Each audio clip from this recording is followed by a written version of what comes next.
Welcome back to the Fuel Your Legacy podcast. Each week, we expose the faulty foundational mindsets of the past and rebuild a newer, stronger foundation essential in creating your meaningful legacy. We've got a lot of work to do, so let's get started. As much as you like this podcast, I'm certain that you're going to love the book that I just released on Amazon, Fuel Your Legacy, The 9 Pillars to Build a Meaningful Legacy. I wrote this to share with you the experiences that I had while I was identifying my identity, how I began to create my meaningful legacy, and how you can create yours. You're going to find this book on Kindle, Amazon, and as always on my website, samknickerbocker.com.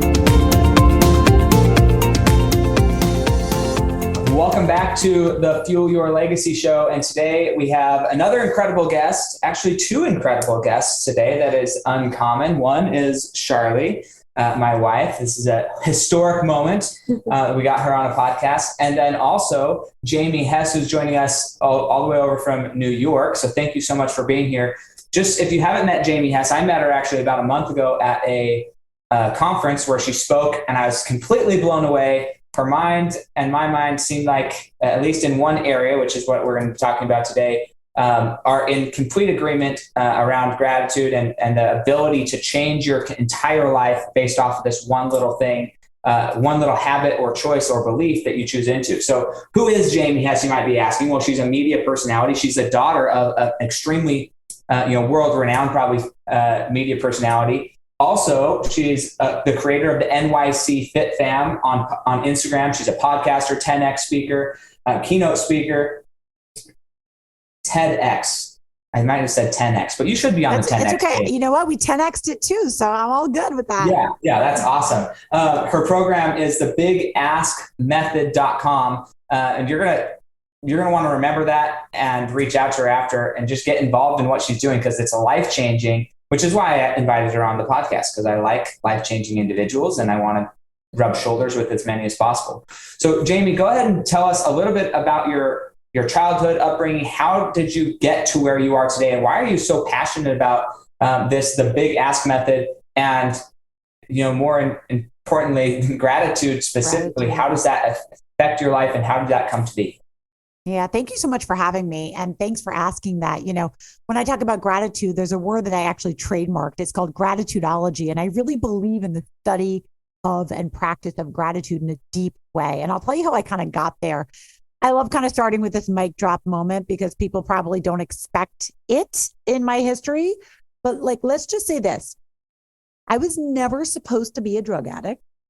That was not how the stars seemed to have aligned for me early on in my life, but that is where I ended up. But early in my life, that was not where I was headed. Like you had mentioned, I was brought up in a very loving family in the 80s, and my mom is TV journalist Joan London. So she hosted Good Morning America for almost 20 years. So suffice it to say, I just wasn't supposed to go that direction. My mom was America's mom. She was known as, as American as apple pie, and just, we were out there kind of we were a representation of that. So as her kids, I was very much brought up on the set. It was not uncommon to find me being held by someone like Sammy Davis Jr. during a commercial break, or chatting with Henry Kissinger, or, whatever the day would bring. I really grew up on the Good Morning America set. But as I mentioned, Sam, when you heard me speak, I have to ask the audience this. Have you ever had somebody that you looked up to so much that you knew that they should be an inspiration? You look up to them and you're like, wow, I should really be getting inspired by this person. And it should make me want to reach higher and dream bigger. But it almost feels so unattainable that you kind of just want to run from it. You're like, that could never be me. And you just want to go the other direction and hide. That's kind of how I felt, to be perfectly honest. My mom was kind of this larger than life icon. And I just had this sense of not enoughness growing up. And I think it was just in my soul for whatever reason. I think it's very common in humans, especially in young teenage girls. And I ran from it. As I was trying to kind of find my way out of the shadow of my mom's light and become my own person, I sunk deeper into my own shadows. And what ended up happening was I became very susceptible to kind of falling in with the wrong crowd. I grew up in the 90s. That's when I hit my teens. And if anybody was a teenager in the 90s, you may be familiar with the rave scene and the underground rave scene, as it were, in the 90s.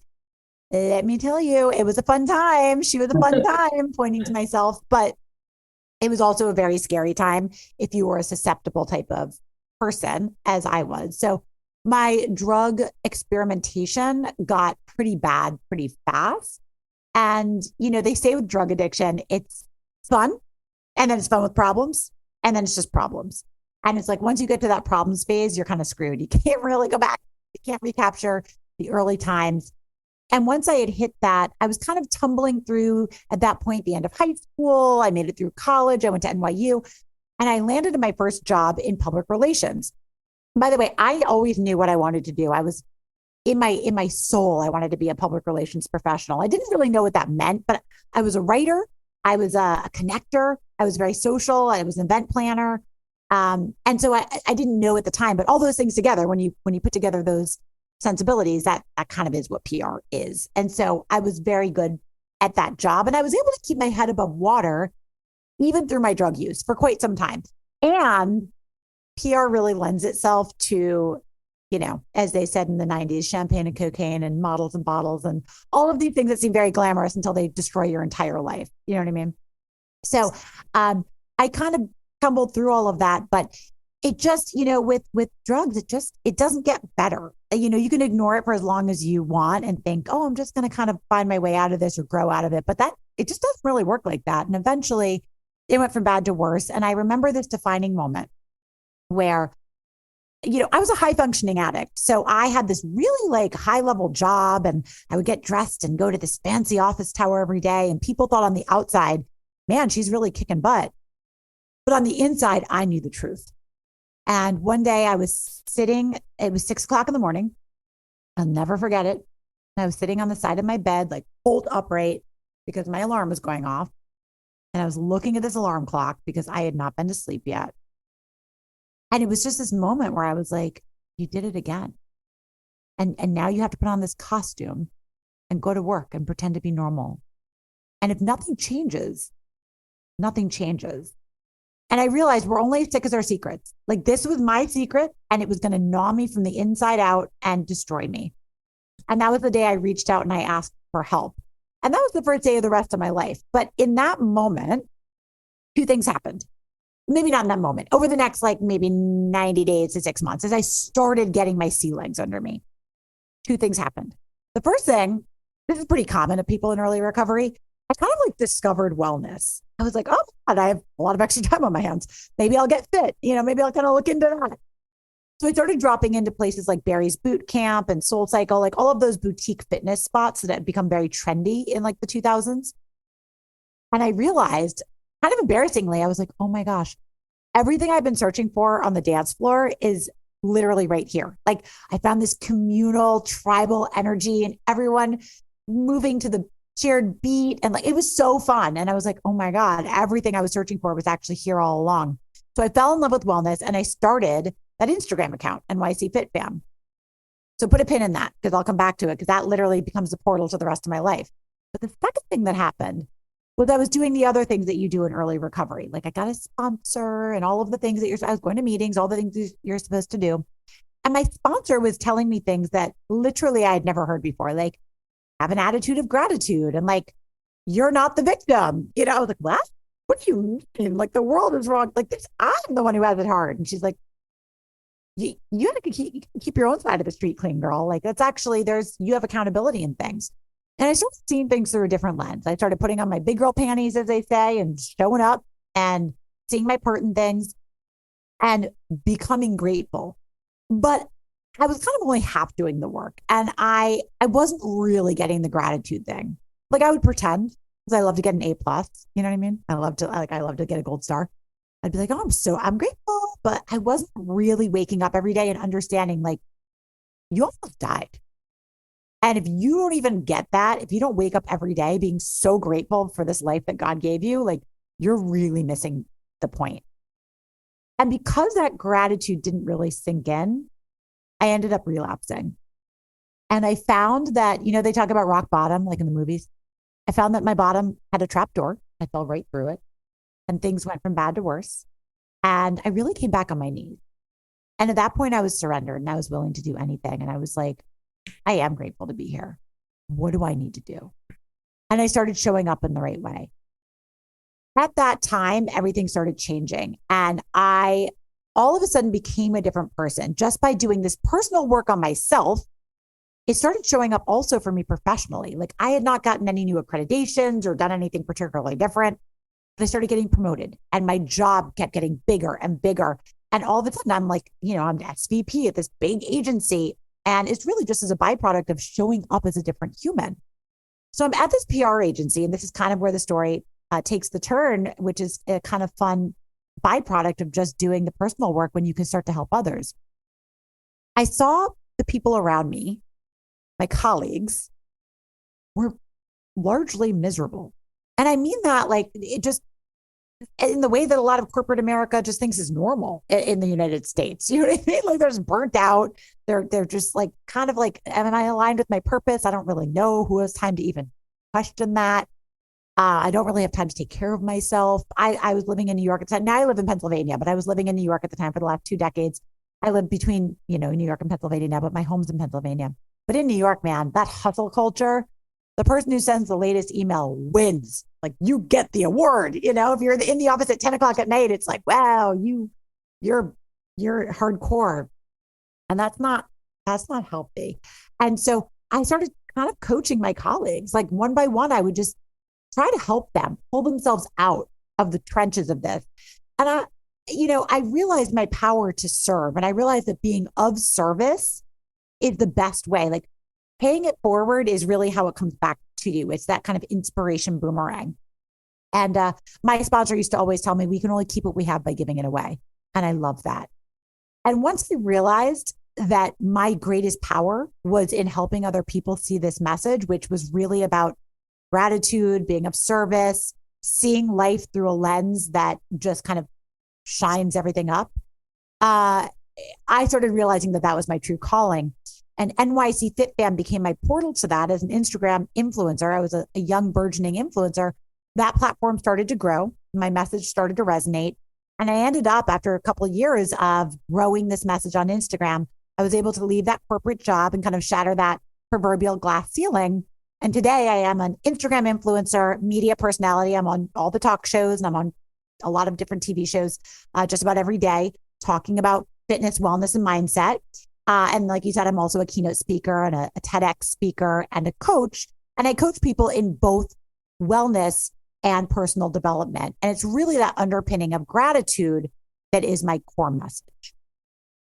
So before we move on, because I want to get into this really quickly. First, if you're watching on Facebook, you're live and we're watching this live. So if you have questions for her after what you just heard, you can post your questions in the comments. We'll read them and then maybe we'll ask them if you ask them while we're still on the air. Second question, though, I want, before we dive into some of these other questions, go into some of the psychology or like the actual chemistry aspect of gratitude and why that is. Like, what about that is so powerful? It's so funny. We didn't even have like the area of positive psychology until a man named Dr. Martin Seligman introduced it. He has something called the PERMA model that he introduced to the American Psychological Association. Prior to that, we had only looked at mental illness, like as a country, as a world. And he was like, whoa, whoa, whoa. Can we just like shapeshift this a little bit and actually look at what if we focused on what makes the happiest people the happiest, right? And the PERMA model, PERMA, he has 5 areas. I won't go into all of them right now because you could look it up, Google it. It's very interesting, but it has a lot to do with engagement and relationships and the things that we do that kind of give us that sense of gratitude and happiness in life. And so I really focus on 3 core pillars. My model is ask, become, connect. I encourage people first, and this would naturally be intuitively the first thing you would really do if you were looking to personally develop and take a look at where you're at and where you want to go.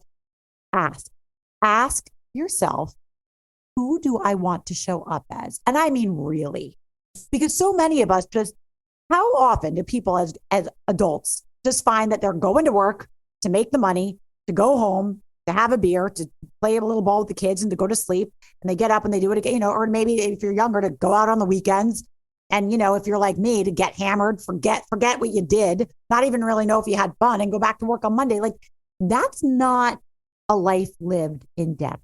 Who do you want to show up as your highest self? What does that look like? And so I help people do the work around that.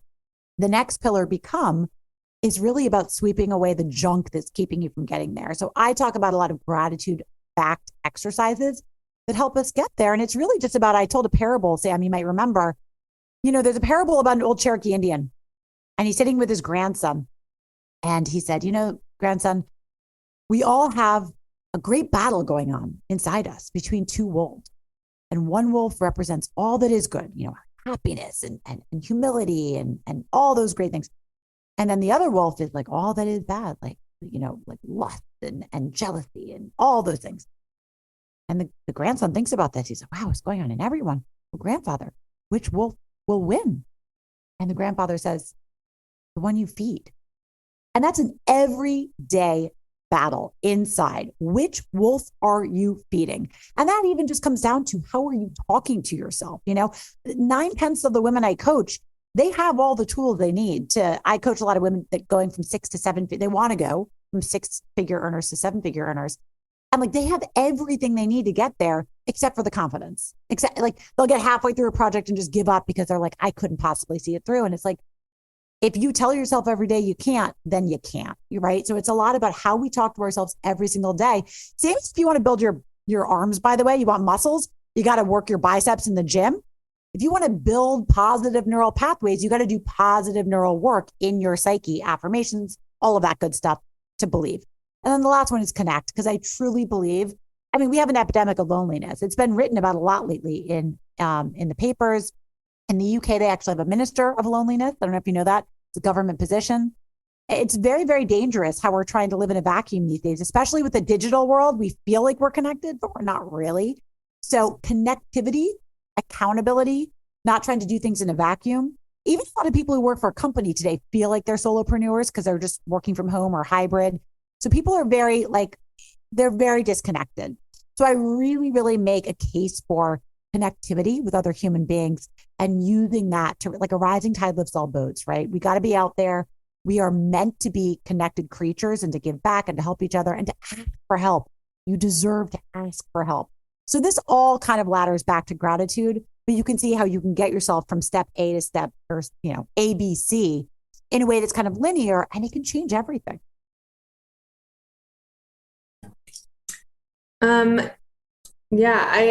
It's funny.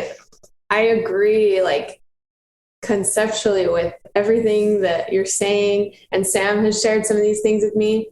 And a question I have is, and I'm going to be like pretty vulnerable here. Yeah, do it. We have 3 kids, and I have struggled with postpartum depression, anxiety, mainly with the first 2. The third one's been a lot better. But because when you said, when you're not waking up every day being just grateful that you're here, and then you're missing something. But for me, like, there's a lot of days I'm definitely not waking up like that. Yeah. And with my second son, I was probably suicidal for like 18 months. Like, every day thought about it as an option for like 18 months. So what would be your advice to somebody like me when you really don't actually want to be here? Yeah. And you're like, I really just don't want to be doing anything that I'm responsible to do. Yeah. And it's not like a job I can quit, Yeah, absolutely. How do you still go about your day trying to think of things you're grateful for when you, and it's, it sounds so sad, but it's the reality for a lot of women, especially moms like me, when we're like, we really aren't grateful for the day that we have to go through. Like, yep. What would you say? So, full transparency, I also suffered from postpartum, and I completely understand. And just to be really clear, if there is severe depression, I really recommend going to see a doctor. And I don't know how you guys feel about medication. Everybody has a personal journey, but if there is a So I am a sober individual, which means I don't take anything mood altering, but mood stabilizing is a different story. So there are situations where it might be severe to an extreme where a doctor intervention is needed. Now, secondary to that, what I got to tell you is I get it. Okay. Because in the beginning of my sobriety, I just did not feel grateful. And that's kind of my point. I couldn't get there. I was frustrated with people who could get there. It was annoying to me to go into 12-step meetings and hear people say, like, just have an attitude of gratitude. I wanted to flip them all off, to be perfectly frank. Because I was like, I'm white knuckling it through massive addictive cravings. This is obviously before my kids, which added a whole other layer. Okay. But addiction's a bitch. That was not fun. So I felt that back then. Unfortunately for me, I had to fall completely on my head to get really that really shift in perspective. And I think a lot of people, it takes hitting a bottom to kind of start seeing the upside. Now, it sounds like what you're describing is a form of a bottom. And if you can take it and look at it like that, I'm not saying that every day I jump out of bed. I'm saying that any days, okay? I'm not saying that any days I jump out of bed with gusto, grateful for the life God gave me and the body I'm in and the floor I'm standing on. And it just doesn't work like that. Yeah. But I have a practice, and it is a practice, and I do not want to do it every day the same way I don't want to go to the gym every day. There's a lot of days I don't want to go to the gym. I'd say over 50%, I just drag my ass there. Similarly, I drag my ass into my meditation practice, into my journaling practice, into my morning routine practice, which has 2 gratitude exercises in it that include, written work. It's a little bit of work. But what I can tell you is that what I've noticed about my thinking intuitively, here's an example of how it changed. I'll give you an example. I posted this on my Instagram the other day. It's like my 3rd post over. It's a pinned post. And it's just an example of how you can see your thinking change. I noticed it. And that's why I posted it on Instagram. I was like, oh my gosh, wow, this is so different. The old me, the normal me, the me that was born in this body. Okay. If I had to get up at 4:30 in the morning and go to work, which I did that day, my brain just wants to just drag me the whole way there. Like as I'm getting dressed, like this sucks. Like I don't even look good. I can't believe I have to go. I can't believe I have to do this. This is really a nightmare. Like I'm driving into work. I'm like, oh my God, I'm so tired. I can't wait to get back in bed. That's me. That is my chemistry. That's how I'm made. That's where I want to go.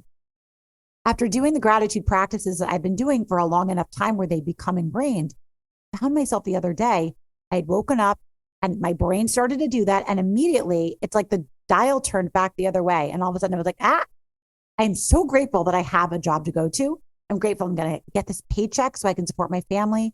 I'm grateful that I'm gainfully employed when others in this country are suffering. I'm grateful I have 2 legs to walk down to the car on. Like all the things started, it didn't have to be big things, right? Coming into my consciousness that gave me joy. As I'm pulling into the parking lot, I'm just feeling uprising and overwhelming of gratitude for the sunrise, for the things that I wouldn't have noticed if I was in my misery. Now I've trained myself into doing that. And it's not because I'm better than anyone. It's because it's literally a practice the same way my exercise is a practice or anything else. I do believe that all of us can find the things to focus on that we can be grateful for. I don't believe that it's easy. And I do believe that if there's serious depression, it's not as easy as saying, I'm just going to journal. I'm going to manifest it. Because I think that's the problem with a lot of wellness culture today. We really speak in platitudes and we make it seem too easy. And it's not. It is a daily practice, and it also shouldn't be practiced alone. Doing it in a vacuum can be very dangerous. It's really helpful to have an accountability partner because it's not easy to stay on track and make yourself do these things. So doing it with a buddy is part of the work. My husband and I happen to be accountability partners, and we do this work together as if our lives depend on it because they do. So with that, I'm curious, because I have my own experience, very similar to you, and I would say that I'm not as consistent with writing it down at this point in my life. However, when I was starting and realizing I needed to change my mind and the way I viewed the world, it was daily for years. And I would say close to 12 years, like consistent journaling. And when we actually were dating, I gave her all of my journals from when I was 8 years old to was 23 years old and said, hey, here's my life, right? And thankfully I kept journals, but she was able to see me process through all the crap that I had gone through, see how I had programmed my mind, which helped her understand me better. But just because you understand somebody better doesn't mean that it's not in you yet. It's not your neural pathway. You can understand why it's his, but you don't understand how to get it to be yours. So mine I don't know at what point it switched to where it wasn't, I wouldn't say it's required daily for me. Obviously I think I'd be better if I was still doing daily practice, and I've gone back to that more recently. But how long do you feel like you were doing it daily before you were having like more often than not, the automatic, as soon as you started negative, it switched into positive? So it really happened over time. And I want to be clear, it's not just journaling, right? And it's not just any of the things. It's not just saying, I'm just going to be grateful. Anybody who's tried to do that, who's really coming from a dark place, knows that's hogwash. There are multiple different channels and exercises, more than I could go into on this podcast today, that are going to help you get there. And there's a lot of evidence that prove, like, the more that we sit in our own muck, the worse off we are. So the more that we can have human connections in our community, the more we can force ourselves to do the things that we don't want to do. I'll tell you, I have an assistant that works with me here 2 days a week, and she doesn't have to work with me live. I mean, she could work virtually as easy as she could work here live. The reason I have her here 2 days a week is to force me to get into that mindset, to do those 2 full days of work with her here, communicating with another person live. She doesn't have to be here. I do it because I know that people together with people help people. There's actually a really great book that I would recommend to you, by the way. My co-host of my podcast, Megan Murphy, she's the editor-in-chief of Women's Day magazine. She wrote a book called Your Fully Charged Life. And I'll tell you something about Megan. Megan's negativity bias was so deeply ingrained. She had a nickname in high school. I think they called her like Grump. It was before Grumpy Cat. They called her Grumpy or something with Grumpy in it. She was the most negative person. It was like, oh, you're going to go to summer camp. Oh, it's going to be hot. Oh, you're going to play in the game. I'm probably going to get hit in the face with the ball. The way she tells it, everything that came her way that was good, she found a way to make it bad. So much so that she also suffered with a terrible eating disorder. She was in treatment several times. Terrible actual backstory. Go read her book. It's more than I'll even get into on this episode.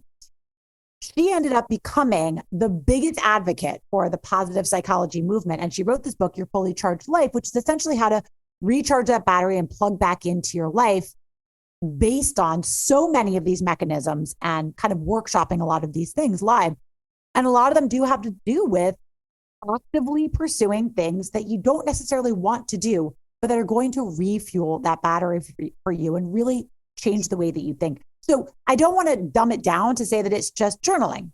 Journaling is a really great thing that everybody can do every day, but really taking a look at that and really taking a look at what are some of the research, what does it tell us about some of the things we can do to just get out of our own head? Because one thing I learned in recovery is that being in my own head is not a place I should go without adult supervision. It's just not, right? It's not how I'm not wired to be in a good space. So I have to do a lot of work actively. And I think those of us who have to work that much harder at it, by the way, have that much more of an ability to share and to pay it forward. I actually think that's a gift. None of this really came naturally to me, right? And because I had to work so hard to learn it, I think it's kind of helpful because it helps me pay it forward and teach it in a little more of a practical way, because for me, it's a daily practice. My proclivity is to get back in bed and pull the covers over my head. But today, it's just not going down like that. So when you wake up in one morning and you're like, oh, I just want to go back to sleep. I don't want to get out of bed. Yeah. I maybe will lay here for like 10 more minutes. How do you, when you recognize you're like, oh, I'm not wanting to get out of bed, is it just like a set of affirmations that you go into? Do you actually get out of bed, or do you stay in bed and meditate in bed? Like, because I find myself doing that where I'm like, I'm not getting out of bed for at least 5 more minutes. Absolutely. So a couple things. Number one, I am very rigid with my schedule because I have to be. Left to my own devices, I'll screw it up. I just will. So like with the workout has to be planned. I have to sign up for something because otherwise I won't go, right? I I am a perfectly imperfect human. Okay. I'm a perfectly imperfect child of God. I will not go. I will lie, right? Like intentionally. I'm not like a jerk, but man, I'll say I'll lie to myself. I'm going to go run 5 miles. If no one's really checking, I'm not going to do it. I got to put my clothes out the night before. I got to sign up for a class at the gym. So my name's on the list. So they're expecting me. So maybe I made a personal investment. I have some skin in the game. Maybe I paid $20. I'm not losing $20, right? So I'm going to show up. But also, if I do find myself on one of those mornings and I'm stuck, two things. Number one, my husband knows. My husband's my accountability partner, and we know each other's shortcomings and each other's fallibilities. I will text him and I get vulnerable real fast. I'm having a hard time. I'm having a tough morning. Can I be accountable to you? I'm going to get out of bed and I'm going to be downstairs with my hairbrush in 30 minutes. Can I text you when I get there to let you know that I got there? Sometimes I need that help just getting out of bed, right? And that's fair. That's fair. I'm a mom. I'm a professional, but I'm not walking on water here. I'm just a human, right? I'm doing my best. The other thing that's really helpful, I don't know if you're familiar with Mel Robbins' 5-second rule, but literally 5, 4, 3, 2, 1, push those covers off and get the heck out of bed and feel those feet on the floor. Sometimes it's as simple as pushing yourself because, Mel has an entire book. She made a whole book out of 5, 4, 3, 2, 1, basically go. And she talks about how your brain can talk yourself out of anything in 5 seconds. But if you 5, 4, 3, 2, 1, count it down and get the thing done, and just meaning like get out of bed, get towards putting the leggings on, get towards the gym or whatever the case may be, you got to push yourself to do it. I also do have an entire archive of saved things online that can help me. I have some great, inspirational videos in the form of affirmations, manifestations, and meditations that I will get out of bed and watch, like a 10-minute Mind Valley. I love. There's a bunch of different resources I love. And I use a great app called I Am, which gives me a little prompt with affirmations. I think I have it set, every couple hours. And I got to tell you, like, it changes everything. Lest you think affirmations are silly and woo-woo, there's so much data and white papers on the power biochemically of affirmations.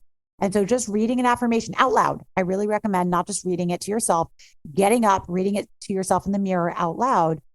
It can change your thinking, and it can literally change the direction of your day. Awesome. Well, I'm so excited. I've got a few more questions here, but we are going to sign off on Facebook. But just some of the things that you guys are missing, if you aren't actually listening to the full episode, we're going to dig into a little bit more of the research that she did to kind of get to know. She mentioned it here, like actually going and studying and learning this.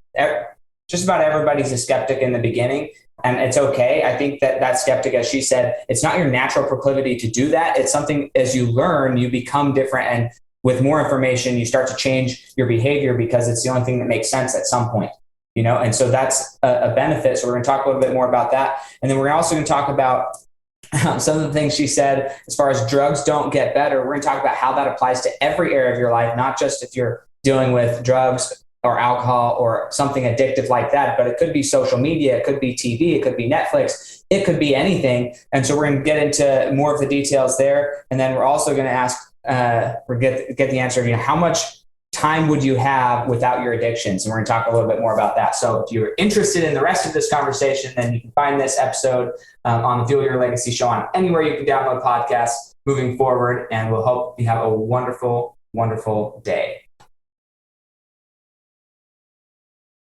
Perfect. Well, we are back at it then. Okay, so let's go back to kind of the beginning where you said you were never supposed to be a drug addict, and then you said but that's where you ended up.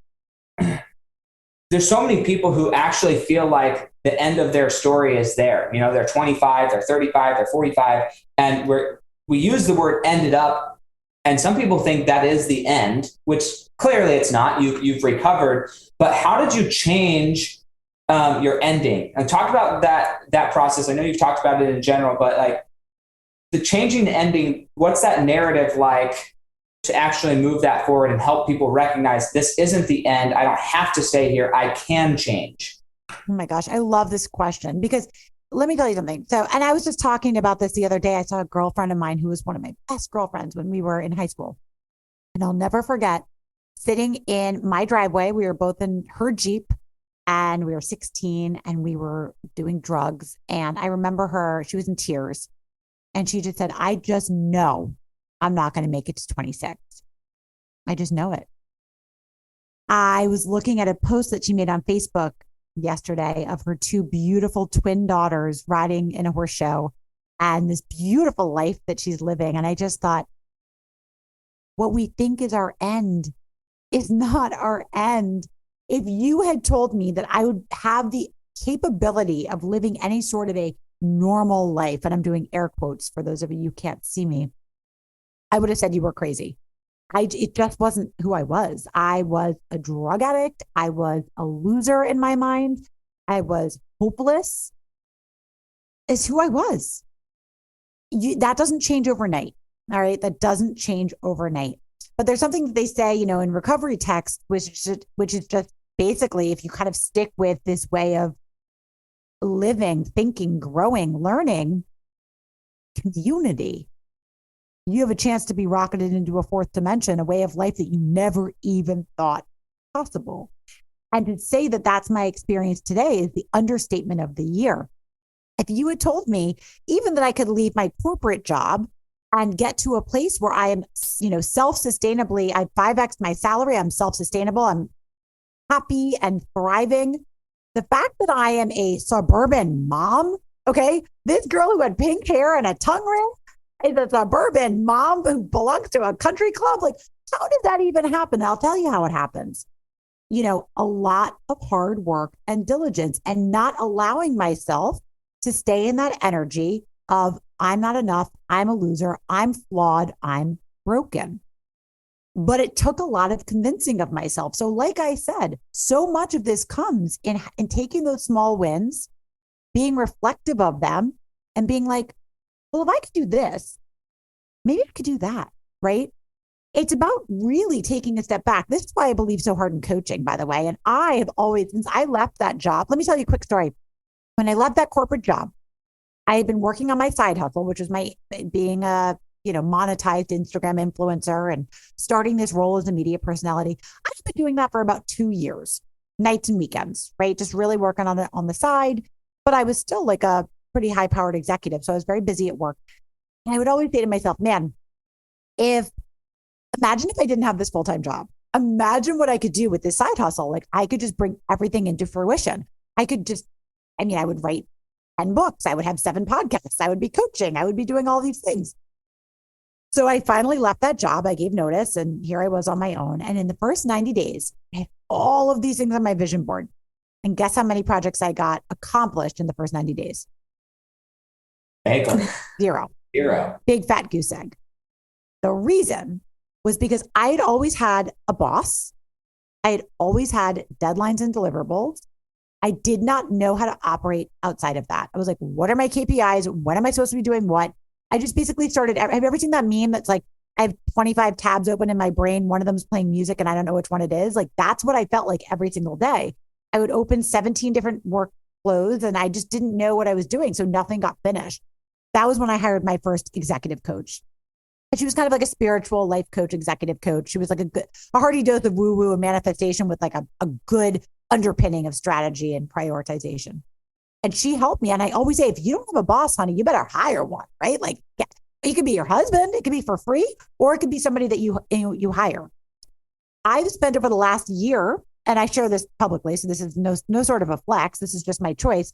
I've spent about $100,000 over the last year in personal development because I was at a point where I had grown my business and I had that liquid. And I said, how do I want to reinvest this, right? Do we want to build a pool? Do I want to buy a bunch of bags and Louboutins? No, we're not buying handbags and shoes around here. We reinvest in the business. And in my business, I am the product. So I reinvested in myself. Personal, professional development, resources to spend against my business in various ways, whether it's masterminds, different things against my personal assets. But it is the best spend I could have made. And this year I'm on track at this point to be about 21% ahead of where I was last year. The business is growing categorically. And that is because I hired help. I changed the ending of my story by hiring people and using resources to help me think bigger. Because left to my own devices, how would I even know?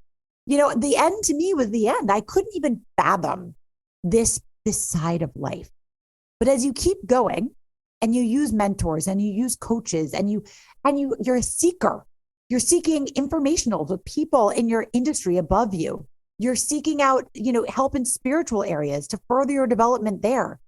You have to be a seeker. But the more you try to just sit in your own muck and solve all your problems yourself, that there's a boundary around that. I'm drawing a little periphery with my arms. You're in your own little corral of your own making, right? It's impossible to get out of that without bridges. And those bridges usually come in the form of other humans and help.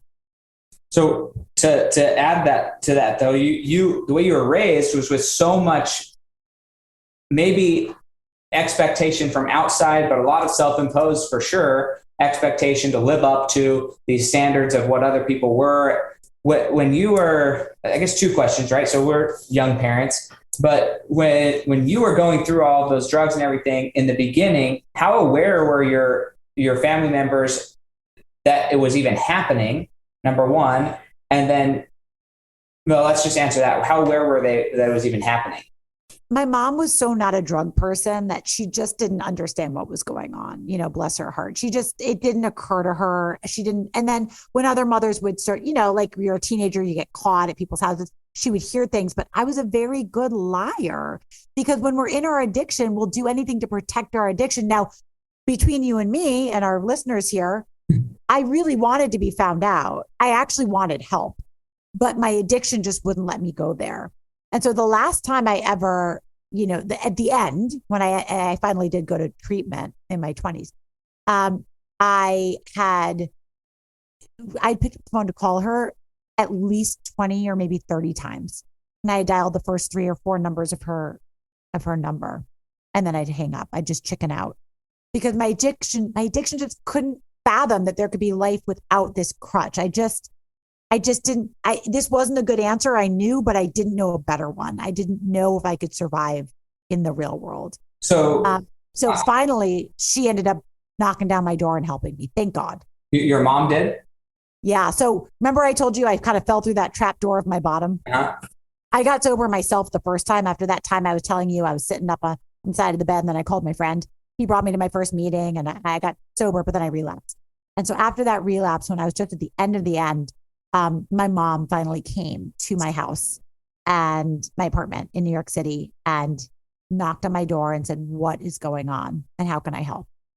Yeah. Yeah. So I guess that's my second question, because again, we're talking specifically about drugs in this context of the conversation, because that was your experience, but there's so many people who are struggling with addictions that are maybe even more widely publicly accepted, right? Like drugs. Yeah. If you're strung out on drugs, it's not like, in certain states it's accepted and promoted now, but let's just talk about like things that are maybe they seem less damaging, but growing up in the house I grew up in, I would much rather receive a physical punishment than a psychological one, because psychological punishment is way worse. And a lot of people are struggling with what I would consider a psychological addiction, depression, anxiety. And I'm not saying that there aren't clinical things there, but a lot of these things we get addicted to that pain of self-harming our spirit and our soul. And it's publicly accepted because it appears as humility. It appears as these things that are really self-deprecating. And so I'm curious, when you're reaching out for help, are you more, were you more scared of losing your addiction, or were you more scared of losing your associations and your friendships and your connections as a result of admitting that you had these addictions? Yeah. First time around, I just couldn't imagine a life outside of like the club scene. That's how I had all of my validation. It's how where I got my stripes. Like, you live in New York City, you are somebody if you know the DJ and you know the door guy and you get in the club. And I remember my first sponsor actually asking me like, well, what do you like to do outside of that world? And I was like, well, what do you mean? She was like, do you like to go to the beach? Do you like to go to the park? Do you like to go on boats? I was like, I don't know. Who has time? Like, I'm out all night on the weekends and then I'm like recovering. I didn't even know who I was. I had no idea. So I was pretty deep in the beginning. The second time around, when my mom helped me, things had gotten so bad, the party was over. It was just me, myself, and I. And so I was just very much stuck in the, I just thought I needed the crutch of something to make me feel better because I had such a gaping spiritual hole in my soul. And so, drugs are putting a Band-Aid on a gunshot wound. They call it a God-sized hole in recovery. So you got to do the spiritual work to get better. But the point is that I like that you mentioned there's all these other addictions because I talked today. So if you watch my TEDx talk, if you Google like Jamie Hess TEDx, my TEDx talk is actually called Confessions of a Binge Eating Wellness Influencer, because I would say that I relapsed after having my first child. I didn't relapse on drugs, but I relapsed with bulimia, and it got as bad as anything that ever happened on drugs. I mean, just that siren song, that your brain being hijacked by a thought, by an intrusive thought. It was so awful. And whether it's food, which is very difficult because it's very acceptable, or social media, or any of the other things that we have addictions to, I just have to reiterate, you are only as sick as your secret. And it is so important to get vulnerable and to share your truth with somebody else. It's the hardest thing to do, but it's the bravest thing you can do. And asking for help is not a cop out, and it's not a lazy man's game. It takes courage and gumption because then you actually have to do something about it. And you have to allow that help in. But that's why I call my program the Big Ask Method, because I teach people how to ask for help and then what to do next. Awesome. So thank you for answering that, because I know that there's a lot of people who listen to this well, I shouldn't say I know. My assumption is, because I know many of my listeners, they're not deep in the throng of drug addiction, but we all have addictions. I have addictions, right? My social media addiction sometimes is like pretty crazy. So I'm like, oh crap, I got to turn this off. Trying to do like the Jewish thing where they just don't have any technology for the Sunday, okay, can I go a day without it? Can I keep my phone attached to the counter? So I have to use it like an old telephone that's attached to a cord. So I don't take it out and ignore my family, my children because of it. Those are all things that they're it's interesting because I don't necessarily say they're more damaging because I've never been drug addicted. I've been pornography addicted. I've been other forms of addicted. But I think some of these ignoring addictions can be damaging not just to yourself, but they're really damaging to the people around you and the people that you love if you aren't aware that that's something that try and go without it. Try and get control over yourself. And if you can't, then you should take a clue. Hey, this is out of control then. If I can't manage myself, and I talk to her, I'm like, hey, this is what I'm trying to give my phone a rest. Is it making a difference? Have you noticed a difference in me? I found out I had a lot more time. We played family games. I was like, wow, you actually do have a lot of time when you're not spending 4 hours on Instagram scrolling. That's right. It's amazing. And here's the other thing though, I liked what you were saying there, and this is what I would encourage people to do. So if you just locked up my drugs in a box, or locked up my phone in a box, or locked up whatever in a box, that's white knuckling it, right? I mean, you can white knuckle it. You can keep your phone tethered to your kitchen counter if you want. But again, that's not really solving and replacing the problem. I've always said, if the fear of going out, and I'm talking about with drugs and alcohol, but you could replace social media addiction with this. If the fear of going back to that life was enough to keep me sober, I would have gotten sober a long time ago. I mean, I had friends die. I've been in the back of ambulances with friends. I'd seen it all. If that healthy fear was enough to keep me sober, then I would have just stopped. I have common sense. I know it's not a good thing to do, but I was addicted. So I couldn't. What I get in recovery, and recovery from all the things, is I love the life I have on the other side of this so much that I wouldn't give it up for anything. From my cold, dead hands, you'll pry this life out of me. That's what keeps me sober and in the light. Not the trying to white knuckle, stay away from the bad stuff, but moving towards the light, replacing it. My family and I, for the last week of summer just now, we planned basically I can't say a totally social media free weekend because I'm an influencer for a living. So it's a big part of what I do. Sometimes I have to document it, but I can document and put the phone away. We did a vacation here in Pennsylvania. We did a canoe ride on Saturday. We camped out in our backyard. We did horseback riding on Sunday, and we just got reconnected with each other and the earth and the nature.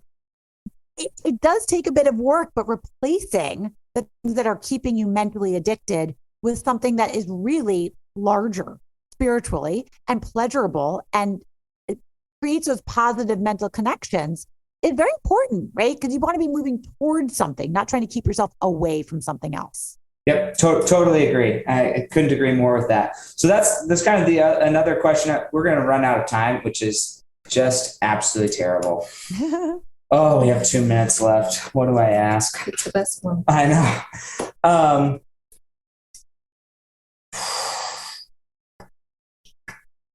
Well, let's talk about this because I think this is a good one to end on. So when you said try to help others, what was the experience that happened while you were at work? Because I think that sometimes we get our head above water and we're just so thrilled about that our head's above water. And then we start showing up differently. We start getting all these changes. And the people that we had previously associated with, they start noticing the changes. Some of them are not happy about the changes because you're leaving them behind. Some of them are, they're not happy. They're, in my book, I have the 9 pillars to build a meaningful legacy. And the first one is the haters, right? We all kind of understand the haters. I still think we should be loving towards the haters and understand that they're hating us because they hate themselves. And I don't mean that in a super negative 100%. Way, but they don't believe in themselves. And so then they think, well, if I can't do it, then you shouldn't do it either, And so it's that type of hate. And we just use the word haters because that's the term. Anyways. But the second one is actually your believers. Like, you need to build a meaningful legacy for your believers, because there's a big difference between somebody who's believing in you and supporting you and shouting it out for you, but they're still sitting on the sideline, completely not believing in themselves that they can do it. And it's just so funny. You're like, man, you believe in me, but you're sitting there not believing in you. And not the only reason, obviously I'm doing it for me too, but one of the big reasons I am who I am and I keep constantly progressing is because I'm looking at my children, I'm looking at my wife and saying, hey, how can we as a family progress? Not how can I progress, but how can we as a family progress? But if all they are is supporting or believing, but they don't ever see it as a future for themselves, that's a problem. So what I'm curious about is, you're in this corporate career, you start seeing, okay, I've made it out, I'm happy. All my colleagues, they're actually miserable. I didn't know they were miserable because I was one of the miserable little people as well. But now I'm recognizing they're miserable. They're recognizing they're miserable. What was the experience that finally was like, I can help these people? What was there in a conversation, an experience that finally the penny dropped? You're like, I can actually help these people. People started asking me in quiet moments. At that point, I was the SVP of this agency. We were representing brands like McDonald's in Chicago and here, there, everywhere. So I was like on a lot of business trips with these people.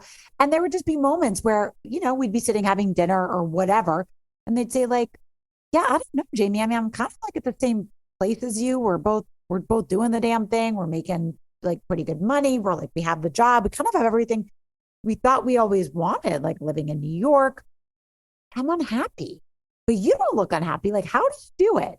Those questions started actually coming up. And as people started reaching out their hand, I was there to reach back.